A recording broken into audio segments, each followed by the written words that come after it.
Welcome back to Game On, and I'll tell you what, there's a debate that's been had now over the last few weeks all across the continent, with many questioning whether this is the best AFCON of all time or not. Some are like saying no, because maybe there's not as many great players as other AFCONs, but many are of the opinion yes, because there's so many surprises, so many goals, and the quality of the games has been extremely high, including the entire package as a whole. So, joining me to speak all things AFCON is Christoph Bongo, son of the soil, of course, brother here at Game On. Chris, top 5 African nations out of the competition in as early as the last 16. What does that tell you about this competition? This is a great competition. Let's start. Forget about your ranking. For you to get at AFCON, you need to qualify. Yes, sir. So you go through a round of qualifiers and then you make it to the final round. So for you to be in Cote d'Ivoire, you did do your part and you qualified. After you qualified, you have to come to the tournament with a tournament management. It's not a game management, it is tournament management. So it's not about the best players. It's not about the top players. It is how those players can come together to graft a result for them to continue going. So far, we had 8 teams that managed to do that. So they are not there because of their rankings. They are there because they did manage the tournament correctly and managed the knockout phase games correctly. Now, we've already spoken South Africa, Cape Verde, with Jerry Kosana a little bit earlier. We have to talk about the hosts. Up against the Mali side that had a great start against Bafana, maybe weren't so great in seeing out the rest of their group matches, but bounced back in the knockout stages. We all know about Cote d'Ivoire, their struggles in the tournament, firing a coach when they thought they were out, got them back in the tournament. How do you see this game? A very tough game. Last weekend when we spoke about this tournament, I told you about top teams playing unit, top team playing as individual. Yes. What Cote d'Ivoire managed to do is to move from the ranks of having top players and they're playing as a team. And because they play as a team, they showed everybody in the continent how good they can be, because they were totally devastating when they went to their first knockout phase game. It was amazing the way they played. If they continue the same way, Cote d'Ivoire, they'll see themselves in the semi-final. Well, have to also look at the stats here. They're quite interesting. 4 wins for Cote d'Ivoire, 1 draw. So Mali has never beaten Cote d'Ivoire, which is quite an interesting stat. And they're playing at home. And they're playing at home, Cote d'Ivoire. And as we've seen of the AFCON, you're talking about how great this competition has been compared to others. Just look at the stands. Almost every single game is in the capacity of over 25,000. Every single game. We're averaging 19,000. Last I checked. I haven't checked the last 2 games or so. But 19,000 on average and a game. The venue is 30,000. So if you have 19,000, the venue of you see how much you are getting in the field. And the atmosphere and the dancing and the laughing. It's always great when you have the host nation continuing going. How important was it for Cote d'Ivoire to still be in this tournament and also get through Senegal in the way they did? How important was that? Number one, it was important for you and I, for the competition to still have the same level in the media, in the atmosphere, in everything. So it was very important when the host nation continued playing.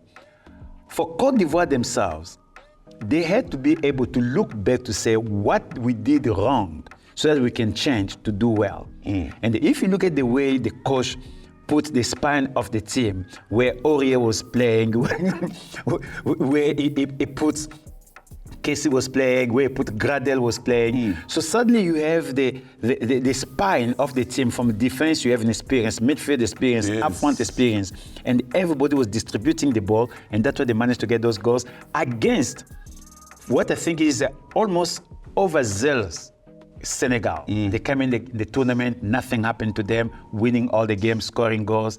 Scoring the first goal against Cote d'Ivoire, they thought the game was almost done. Looked too easy. Very easy. Actually, the tournament was too easy for them. Well, let's look at the Africa Cup of Nations now. I must just get your thoughts on one thing. So, for those of you that don't know, Hollywood Bets, who of course do cover the Hollywood Bets League here in the women's football here in South Africa, have done something special. Taken forth the best players from the league, and they are taking them on a trip through to Spain to spend some time out at Villareal and engage themselves against some of the best players in Europe in a great footballing nation such as Spain. Your thoughts on that initiative by Hollywood Bets and how they just keep giving back to the beautifully South African game? I think what Hollywood Bet has understood is there is no better form in life for education than traveling. When you travel, you learn so much. You learn from the sound, you learn from the sights, you learn from the experience. So those players getting there, they will see things to be different. The food, the ears, the language, all those stuff build an individual. So this can only be good for South African football going forward with Banyana. Certainly will be. So let's find out more about that as we learn about the departure out at the OR Tambo Airport. We are sending 4 wonderful ladies from the Hollywood Bet Super League to Spain to train with Villareal. This is a once-in-a-lifetime opportunity for them to showcase their skills and their talents against the world's best female footballers. It's in a express because this is a great opportunity. I'm gonna gain a lot of experience. To be honest, it makes me feel excited and wonderful about it. Also, for the people from Hollywood Bets, I want to thank them for giving me this opportunity. I'm very excited about the experience, you see. It's a great opportunity for us to explore and learn new things from the other country, because basically what we have this side is not upgraded than what they have. So it's a great opportunity for us. This is a great opportunity for us, for our brand to be exposed on an international scale. But more than that, it's just keeping with the endeavor of Hollywood Bets to grow football in all ranks in South Africa. Most importantly, to grow the women's game. So what we are currently doing now is taking some of our best players to see whether their level matches up with the best players in Europe. These are the ladies going to Spain.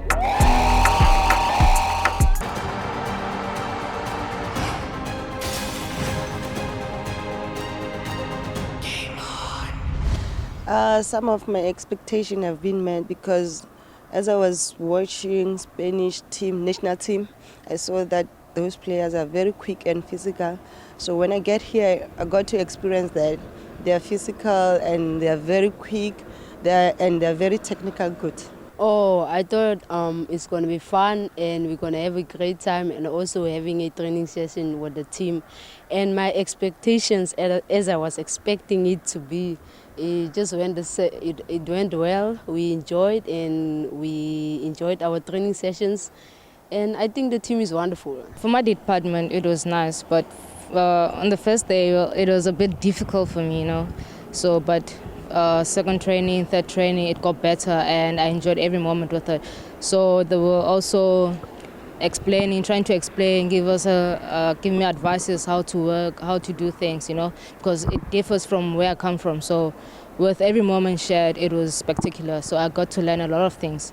I expect that a higher tempo, and the players, they play very well, and they play like 1-2s. Like in South Africa, we were more dribbler.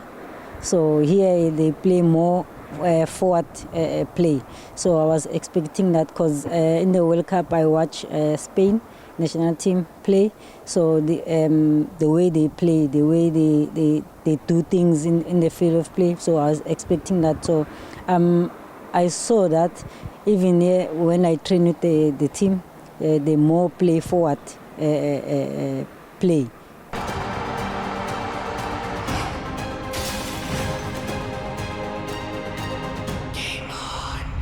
Once again, time flies when you're having fun. So we'd like to thank Christoph Bongo for his thoughts on the Africa Cup of Nations, not forgetting Jerry Skosana and Shane McGregor as well. We'd like to thank you at home for taking the time to join us here on Game On. Until next week, from us and the rest of the crew that is behind the scenes, it's click, click, bang.